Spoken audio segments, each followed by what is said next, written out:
के साथ बाइंड करता है, डीएनए के साथ जब बाइंड करता है तो ये डीएनए का अब एक्सप्रेशन करवाता है वहाँ से। ज़्यादा विटामिन डी हमारे इम्यून सिस्टम को स्ट्रॉन्ग करता है। अब जो हमारे इम्यून सिस्टम के अंदर सेल्स हैं, मतलब मैक्रोफेजेस हैं। बिस्मिल्लाहिर्रहमानिर्रहीम, अस्सलाम वालेकुम। हेल्थ विद साद के साथ खुश आमदीद। आज जिस टॉपिक पे हम बात करेंगे वो टॉपिक है विटामिन डी।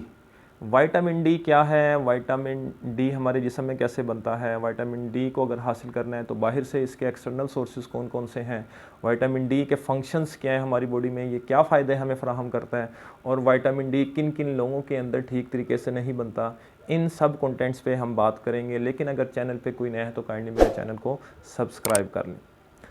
विटामिन डी क्या है? कार्बोहाइड्रेट्स, प्रोटीन्स और लिपिड्स, ये तीन चीज़ें ऐसी हैं कि जिसे हम एनर्जी हासिल करने के मकसद से इस्तेमाल करते हैं। लेकिन इन तीन न्यूट्रिएंट्स के अलावा कुछ दूसरी तरफ ऐसी भी चीज़ें हैं कि जो इनका हमारे जिस्म में होना ज़रूरी है।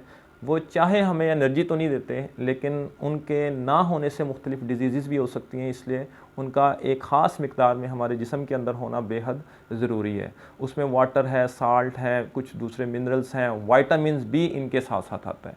अब वाइटामिन्स की फिर आगे टाइप्स हैं, विटामिन ए है, विटामिन बी है, विटामिन सी, डी, ई और के, हर एक के अपने अपने फ़ायदे हैं, हर एक के सोर्सेज हैं। तो इनमें जो विटामिन डी है ये एक फ़ैट सोल्यूबल विटामिन है जो हमारी स्किन के अंदर नेचुरली भी सिंथेसाइज होते हैं। अल्ट्रा वायलेट यानी सनलाइट के अंदर एक ख़ास रेडिएशन होती है जिसे हम बोलते हैं अल्ट्रा वायलेट बी रेडिएशन। जब ये पड़ती है तो ये है प्री विटामिन डी 3। अब ये जो प्री विटामिन डी 3 है ये जाता है आगे लिवर के अंदर, वहाँ जाके ये कन्वर्ट होता है 25 हाइड्रोक्सी विटामिन डी 3। अब 25 हाइड्रोक्सी विटामिन डी 3 फिर जाता है किडनी के अंदर। किडनी के अंदर जाके ये आगे दो एक्टिव मेटाबोलाइट्स के अंदर, केमिकल्स के अंदर कन्वर्ट होता है जिसका नाम है 125 डाई हाइड्रोक्सी विटामिन डी 3, और जो दूसरा मेटाबोलाइट वो भी एक्टिव है वो बनता है that is the 25 di hydroxy vitamin D 3। यानी सिंपली, मतलब आसान अल्फाज में अगर मैं समझाऊँ तो सिर्फ इतनी बात समझ लें कि ये कुदरती तौर पे जो सनलाइट पड़ती है उसके अंडर, यानी ये हमारे जिस्म के अंदर हर शख्स के अंदर जिसको सनलाइट का एक्सपोजर है, जिसके ऊपर सनलाइट पड़ती है, उसमें ये सिंथेसाइज होते हैं।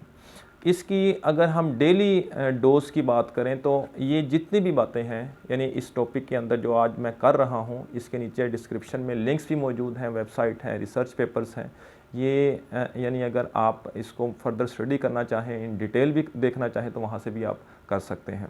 बच्चों में बात करें तो तकरीबन 1 साल तक के जो बच्चे होते हैं उसमें इसकी जो डोज़ रिक्वायर्ड होती है वो होती है 400 इंटरनेशनल यूनिट्स। फिर 1 साल से लेके तकरीबन 13-14 साल तक के जो बच्चे होते हैं इनके अंदर इसकी जो डोज़ रिक्वायर्ड है वो है तकरीबन 600 इंटरनेशनल यूनिट्स। और 14 से अबव ईयर्स के जितने भी लोग हैं इसमें इसकी जो डोज रिक्वायर्ड है वो मिनिमम 600 से 800 तक इंटरनेशनल यूनिट्स रिक्वायर्ड होते हैं। और जो बुज़ुर्ग हजरात हैं अबव 60-70, इसमें 800 और 800 से ऊपर यानी 1000 तक इंटरनेशनल यूनिट्स रिक्वायर्ड होते हैं। तो ये मिनिमम रेंज है जो कि बॉडी को चाहिए होती है विटामिन डी की। अगर तो किसी को विटामिन डी की डेफिशिएंसी है तो उसमें फिर ये डोज़ ज़्यादा रिक्वायर्ड होती है। और ये फिर कितनी इस्तेमाल करनी चाहिए, तो ये तो आपको टेस्ट करवाना पड़ता है, ब्लड टेस्ट। इसका बड़ा सिंपल सा टेस्ट है, वो आप ब्लड टेस्ट करवाते हैं, वहाँ से पता चल जाता है कि आपके जिस्म के अंदर विटामिन डी कितना है या कितना बन रहा है और आपको मज़ीद कितना चाहिए। तो वो टेस्ट करवा के आप अपने डॉक्टर से जो है प्रिस्क्राइब करवा के ये आप इस्तेमाल कर सकते हैं। मार्केट में ये जेल की फॉर्म में भी, टैबलेट्स जेल कैप्सूल लाइक होते हैं, उस फॉर्म में भी अवेलेबल है, और इसका इंजेक्शन भी अवेलेबल है जिसको आप ऑरली भी यूज़ कर सकते हैं। विटामिन डी कैसे काम करता है, इसका मैकेनिज़्म ऑफ एक्शन क्या है? देखें, विटामिन डी जो है ये फ़ैट सोल्यूबल है। ये सेल मेम्ब्रेन के अंदर यानी सोल्यूबलाइज होके ये एंटर होता है। इसका जो रिसेप्टर होता है वो साइटोप्लाज्म के अंदर होता है सेल के, वहाँ ये रिसेप्टर के साथ बाइंड करता है। फिर वहाँ से ये न्यूक्लियस में एंटर होता है, न्यूक्लियस के अंदर ये जाके डीएनए के साथ बाइंड करता है। डीएनए के साथ जब बाइंड करता है तो ये डीएनए का अब एक्सप्रेशन करवाता है, वहाँ से आरएनए बनता है, आरएनए से आगे प्रोटीन्स बनती हैं और आगे डिफरेंट प्रोडक्ट्स जो हैं वो विटामिन डी बनाना शुरू करता है।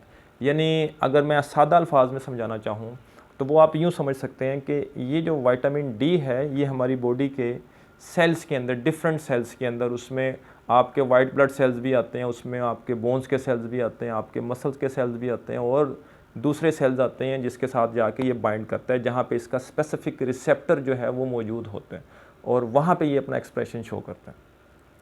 विटामिन डी हमारे जिस्म के अंदर क्यों ज़रूरी है या ये हमारे जिस्म के अंदर कौन कौन से फंक्शंस परफॉर्म कर रहा है? सबसे अहम बात, विटामिन डी कैल्शियम की और फास्फोरस की इंटेस्टाइन से एब्जॉर्प्शन करवाता है। यानी अगर आप ऐसी खुराक इस्तेमाल कर रहे हैं जिसके अंदर कैल्शियम है, फास्फोरस है, ये आपके जिस्म में इस्तेमाल तभी होगी जब ये आपके इंटेस्टाइन से यानी आंतों से जज़ब होकर ब्लड में आएगी और ब्लड से फिर ये आगे बॉडी के सेल्स को जाएगी, बोन्स को जाएगी।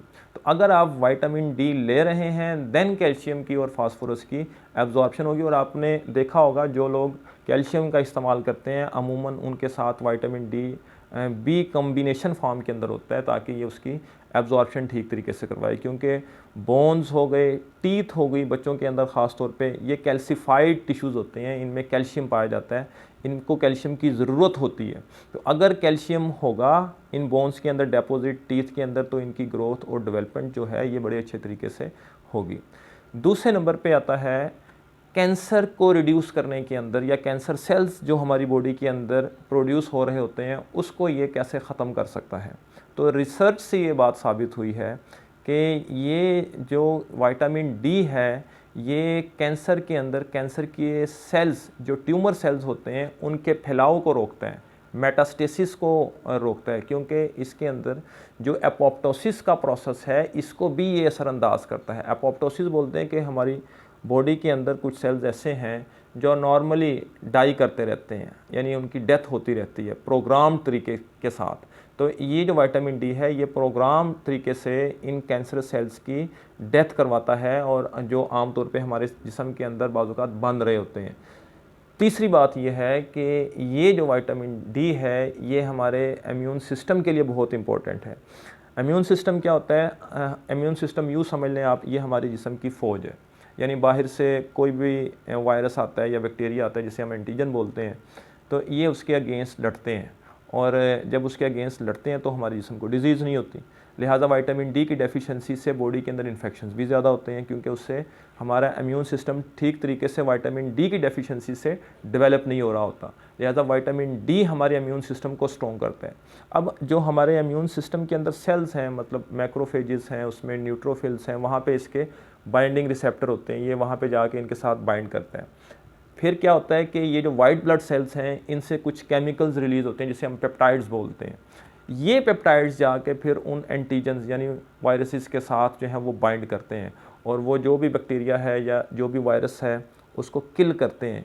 यूँ इम्यून सिस्टम जो है वो अपने आप को एक्सप्रेस करता है, यानी जो हमारी आर्मी है ये बड़े अच्छे तरीके से इनके साथ फाइट करती है और यूँ हमारा इम्यून सिस्टम स्ट्रॉन्ग होता है और हमें डिज़ीज़ नहीं होती। विटामिन डी जो है ये बॉडी के अंदर इन्फ्लेमेशन, सूजन को भी कम करता है। वो इस तरीके से कम करता है क्योंकि हमारे जिस्म के अंदर जब इन्फ्लेमेशन होती है किसी भी वजह से तो उससे कुछ केमिकल्स रिलीज़ होते हैं जिसमें इंटरल्यूकिन्स आते हैं, फिर प्रोस्टाग्लैंडिन्स आते हैं, ये इन्फ्लेमेशन काज करते हैं। तो ये जो विटामिन डी है ये इन केमिकल्स के रिलीज़ को इनहिबिट करता है या इनके इफ़ेक्ट को इंटरफेयर करता है, मुदाखलत करता है। तो जब ये केमिकल्स रुक जाते हैं जो इन्फ्लेमेशन, जो स्वेलिंग काज कर रहे होते हैं, तो फिर इस वजह से हमारी बॉडी के अंदर फिर स्वेलिंग भी नहीं होती। विटामिन डी किन लोगों के अंदर ठीक तरीके से नहीं बनता? पहली बात, जो सन स्क्रीन का इस्तेमाल करते हैं, जो स्पोर्ट्समैन होते हैं, धूप में खेलते हैं, सन स्क्रीन का इस्तेमाल करते हैं, उससे सनलाइट की एब्जॉर्बेंस कम होती है और सनलाइट कम एब्जॉर्ब होगी तो जो मैंने शुरू में बात की कि विटामिन डी की सनलाइट के एक्सपोजर पे सिंथेसिस होनी है वो ठीक तरीके से नहीं बनेगी। फिर जो लोग फुल स्लीव यूज़ करते हैं, पूरा जिस्म कपड़ों से ढांप के रखते हैं और इस वजह से भी सनलाइट ठीक तरीके से बॉडी के अंदर एब्जॉर्ब नहीं होती, तो उनमें कंपैरेटिवली विटामिन डी की सिंथेसिस कम होती है। जो लोग इनडोर रहते हैं, फॉर एग्ज़ाम्पल जो एजड पीपल हैं, घर के अंदर ज़्यादा स्टे करते हैं, सनलाइट का एक्सपोजर नहीं होता, विटामिन डी की सिंथेसिस ठीक नहीं होती। जो लोग ऑफिस जॉब करते हैं, सारा सारा दिन एक ऑफिस के अंदर स्टे करते हैं, फिर शाम को जब आते हैं ऑब्वियसली फिर उस वक्त सनलाइट नहीं होती, उनके अंदर भी विटामिन डी की सिंथेसिस कम होती है। बाज़ लोगों की स्किन डार्क होती है, तो उससे भी विटामिन डी की जो एब्जॉर्बेंस है वो ठीक तरीके से नहीं होती। विटामिन डी के नेचुरल सोर्सेज के हैं।